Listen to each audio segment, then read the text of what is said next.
Hey guys, welcome back to your YouTube channel. ಇವತ್ತು simple ಆಗಿ ತುಂಬ ಟೇಸ್ಟಿ ಆಗಿರೋಂಥ ಚಿಕನ್ ಪಾರ್ಟ್ಸ್ ರೆಸಿಪಿ ತೋರಿಸ್ತಾ ಇದ್ದೀನಿ. ತುಂಬ ಕಡಿಮೆ ಬೆಲೆಯಲ್ಲಿ ತುಂಬ ಟೇಸ್ಟಿಯಾಗಿರೋ ಫುಡ್ ತಿನ್ನಬೇಕು ಅನಿಸಿದರೆ ಇದನ್ನು ಒಂದ್ಸಲ ಮಾಡಿ ನೋಡಿ, ತುಂಬ ಚೆನ್ನಾಗಿರುತ್ತೆ.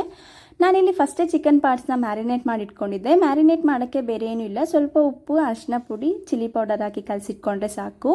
ಅದಾದಮೇಲೆ ಅದನ್ನು ಎಣ್ಣೆಯಲ್ಲಿ ಚೆನ್ನಾಗಿ ಡೀಪ್ ಫ್ರೈ ಮಾಡ್ಕೋಬೇಕು. ಡೀಪ್ ಫ್ರೈ ಮಾಡಬೇಕಾದ್ರೆ ಸ್ವಲ್ಪ ಜಾಗ್ರತೆ, ಅದು ಸ್ವಲ್ಪ ಸಿಡಿಯೋ ಚಾನ್ಸಸ್ ಜಾಸ್ತಿ ಇರೋದ್ರಿಂದ ನೀವು ಲಿಡ್ನ ಕ್ಲೋಸ್ ಮಾಡಿಕೊಂಡು ಡೀಪ್ ಫ್ರೈ ಮಾಡೋದು ಒಳ್ಳೆಯದು. ಅದಾದಮೇಲೆ ನಾನಿಲ್ಲಿ ಒಂದು ಈರುಳ್ಳಿ, ಒಂದು 8ರಿಂದ 10 ಸಾಂಬಾರು ಈರುಳ್ಳಿ, 1 ಟೊಮೊಟೊ, 1 ಟೇಬಲ್ ಸ್ಪೂನಷ್ಟು ಜಿಂಜರ್ ಗಾರ್ಲಿಕ್ ಪೇಸ್ಟ್, 2 ಹಸಿಮೆಣ್ಸಿನ್ಕಾಯಿ ತೊಗೊಂಡಿದ್ದೀನಿ.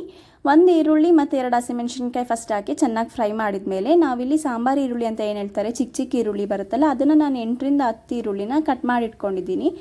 ಅದು ಮತ್ತು 1 ಟೇಬಲ್ ಸ್ಪೂನಷ್ಟು ಜಿಂಜರ್ ಗಾರ್ಲಿಕ್ ಪೇಸ್ಟ್ ಹಾಕಿ ಚೆನ್ನಾಗಿ ಫ್ರೈ ಮಾಡ್ಕೊಂಡ್ಮೇಲೆ 1 ಟೊಮೊಟೊ ಹಾಕ್ಕೊಂಡು ಚೆನ್ನಾಗಿ ಫ್ರೈ ಮಾಡ್ಕೊಳ್ಳಿ. ಅದರ ರಾ ಸ್ಮೆಲ್ಲು ಮತ್ತು ಟೊಮೊಟೊಸ್ ಎಲ್ಲ ಸಾಫ್ಟ್ ಆಗೋವರೆಗೂ ಚೆನ್ನಾಗಿ ಫ್ರೈ ಮಾಡಬೇಕು. ಅದಾದಮೇಲೆ ನಾನಿಲ್ಲಿ 1/4 ಟೇಬಲ್ ಸ್ಪೂನಷ್ಟು ಅರಿಶಿನ ಪೌಡರ್ ಹಾಕ್ಕೊಂಡಿದ್ದೀನಿ. ಅದಾದಮೇಲೆ 1.5 ಟೇಬಲ್ ಸ್ಪೂನಷ್ಟು ಚಿಲ್ಲಿ ಪೌಡರ್, 1 ಟೇಬಲ್ ಸ್ಪೂನಷ್ಟು ಧನಿಯಾ ಪೌಡರ್ ಹಾಕಿ ಚೆನ್ನಾಗಿ ಮಿಕ್ಸ್ ಮಾಡ್ಕೋಬೇಕು.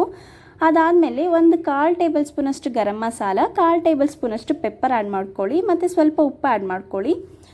ನೀವು ಗರಂ ಮಸಾಲ ಮತ್ತು ಪೆಪ್ಪರ್ ಪೌಡರ್ನ ಜಾಸ್ತಿ ಹಾಕೋಕ್ಕೆ ಹೋಗಬೇಡಿ, ಸ್ವಲ್ಪ ಹಾಕಿದ್ರೇ ಸಾಕು. ನೀವು ಯಾವುದೇ ಒಂದು ಮಸಾಲ ಪೌಡರ್ ಆದರೂ ಜಾಸ್ತಿ ಹಾಕಿದರೆ ಅದೊಂಥರ ಟೇಸ್ಟೇ ಚೇಂಜ್ ಆಗಿಬಿಡುತ್ತೆ. ಸ್ವಲ್ಪ ಸ್ವಲ್ಪ ಹಾಕ್ಕೊಳ್ಳಿ, ತುಂಬ ಟೇಸ್ಟಿಯಾಗಿ ಬರುತ್ತೆ. ಅದಾದಮೇಲೆ ಅದ್ರ ಮಸಾಲದ ಏನು ನೀರಿರುತ್ತಲ್ಲ, ಅದೇನಾದರೂ ಬಾಕಿ ಉಳಿದಿದ್ರೆ ಅದನ್ನು ನೀವು ಇದಕ್ಕೆ ಆ್ಯಡ್ ಮಾಡ್ಕೋಬೋದು. ಅದಾದಮೇಲೆ ಸ್ವಲ್ಪ ನಾನಿಲ್ಲಿ ವಾಟರ್ ಆ್ಯಡ್ ಮಾಡ್ಕೊಂಡಿದ್ದೀನಿ. ಅದೇ ಸ್ವಲ್ಪ ಕುದಿ ಬಂದಮೇಲೆ ಒಂದು ಸ್ವಲ್ಪ ಲೆಮನ್ ಜ್ಯೂಸನ್ನ ಆ್ಯಡ್ ಮಾಡ್ಕೊಳ್ಳಿ. ನಾನಿಲ್ಲಿ ಅರ್ಧ ಲೆಮನ್ ಏನಿರುತ್ತಲ್ಲ ಅದ್ರ ಜ್ಯೂಸ್ ತೊಗೊಂಡು ಆ್ಯಡ್ ಮಾಡ್ಕೊಂಡಿದ್ದೆ. ಇಲ್ಲಾಂದರೆ ನೀವು ಟೊಮೊಟೊ ಸಾಸ್ ಕೂಡ ನೀವು ಆ್ಯಡ್ ಮಾಡ್ಕೋಬೋದು.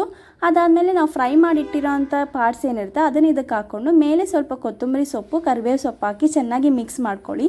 ತುಂಬ ಚೆನ್ನಾಗಿರುತ್ತೆ. ಒಂದ್ಸಲ ಟ್ರೈ ಮಾಡಿ ನೋಡಿ, ನಿಮಗೆ ತುಂಬ ಇಷ್ಟ ಆಗ್ಬೋದು. ಪಾರ್ಟ್ಸ್ನ ಯಾರೆಲ್ಲ ತುಂಬ ಲೈಕ್ ಮಾಡ್ತೀರಾ ಅವ್ರಿಗೆ ಏನಿದ್ರು ಈ ಪಾರ್ಟ್ಸ್ ಫ್ರೈ ತುಂಬ ಇಷ್ಟ ಆಗ್ಬೋದು. Thank you for watching. Stay tune. Bye.